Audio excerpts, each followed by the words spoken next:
अस्सलाम वालेकुम बच्चों। बिस्मिल्लाहिर्रहमानिर्रहीम। बच्चों, हम आज आपकी मराठी तीसरी इयत्ता तीसरी की सुलभ भारती का पाठ करेंगे। वो जो हमने पाठ किया था ना, इलाच्या घरी, हाँ, ये उसका दूसरा हिस्सा है। हमारा जो पाठ का क्रमांक है वो 26 है, 26 है, इलाच्या घरी। और आज हम उसके आगे का जो है भाग दूसरा करेंगे। उसका पान क्रमांक है 40। शब्द ऐका, सारख्या अक्षरांखाली रेघ ओढा, सारखी अक्षरे वाचा।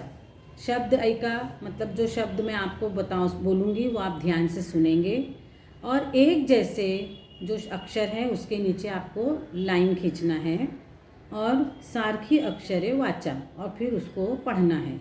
अब यहाँ देखिए, पहला है ईला, इमारत, ई। तो ई जो है उसके उस अक्षर के नीचे हमको क्या करना है, रेघ मारना है, यानी लाइन खींचना है। गौतम, गौरी, गौ। उषा, उद्या, ऊ।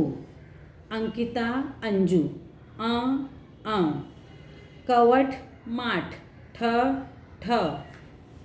ऐका, पहा, वाचा। अब यहाँ पर आपको सुनना है, देखना है और पढ़ना है।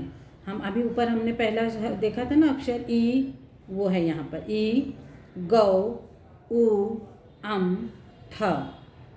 उसके बाद है पहा, गिरवा, लिहा, वाचा, यानी देखो और उसके ऊपर हाथ फेरो, लिहा उसको लिखो और फिर पढ़ो। तो यहाँ पर आप क्या करेंगे, अपनी पेंसिल की मदद से पहला हुरूफ जो है वो लिखा है, पहला अक्षर ऊ, तो हम उसको इस तरीके से उस पर हाथ फेरेंगे और उसके बाद में उसको लिखेंगे ऊ। फिर उसके बाद है उसको लिखेंगे हाथ फेर कर। फिर उसके बाद है ई, उसके ऊपर हम लोग हाथ फेरेंगे और उसको लिखेंगे। उसके बाद में ठ दिया हुआ है, उसके आगे उसी को लिखेंगे ठ। पहले उसके ऊपर हम गिरवा यानी हाथ फेरेंगे, फिर उसको लिखेंगे, और जब हम लिखते जाएंगे उसके साथ में हम उसको पढ़ते भी जाएंगे। तो जब हम लिखेंगे और पढ़ेंगे तो हमको दोनों ही आ जाएगा, लिखना भी आ जाएगा और पढ़ना भी आ जाएगा। यहाँ पर पहला अक्षर है ठ, ठा, ठी, ठी, ठू, ठू, ठे, ठे, ठो, ठौ। उसके बाद है ड़, ड़ा, ड़ी, ली, ड़ू, ड़ू, ड़े, ड़े, ड़ो, ड़ौ।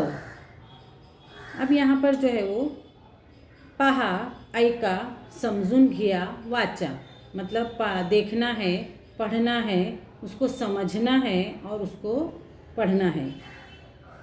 गौ मतलब यहाँ पे मात्रा किस तरह लगेगी हमको वो देखना है। जब ग में हम औ की मात्रा लगाएंगे तो वो किस तरह लिखा और पढ़ा जाएगा, उसी तरह ठ में औ की मात्रा लगाएंगे तो वो कैसे ठौ बनेगा। ठीक है बच्चों। उसके बाद हमको शब्द बनाना है। यहाँ पर जो है एक उदाहरण दिया है, मतलब मिसाल दी है। शब्द जो है वो हमारे अक्षर जो है वो आगे पीछे लिखे हुए हैं, एक लाइन से एक तरतीब में नहीं हैं। तो हमको उनको लाइन से लिखकर उसे एक अच्छा सा शब्द बनाना है। जैसे अ, न, स, न, ये जो है वो तरतीब में नहीं है, आगे पीछे है। अगर हम उससे एक सही शब्द बनाएंगे तो वो क्या बनेगा, न, स, मतलब अनानस। समझा बच्चों। उसी तरह दूसरा है क, ड, ए। अब हम उसको सही लफ्ज़ बनाएंगे तो बनेगा एड़ का, एड़ का। दूसरा है स, ई, म, उसका हो जाएगा स, म, ई, समई। उसके बाद है क, ड़, मा, मा, क, ड़, माकड़। न, मा, मा, न, मान। पा, क, ल, पा, ल, क, पालक। ल, ण, सु, ल, सु, न, लहसुन। क, ड़, क, ड़, क, कड़क। ला, ले, ल, ला, ले, ला, ल, ला ले ला। कु, ड, ला, लाकुड़ लाकुड़। सा फ फ सू साफ सूफ साफ सूफ। समझा बच्चों?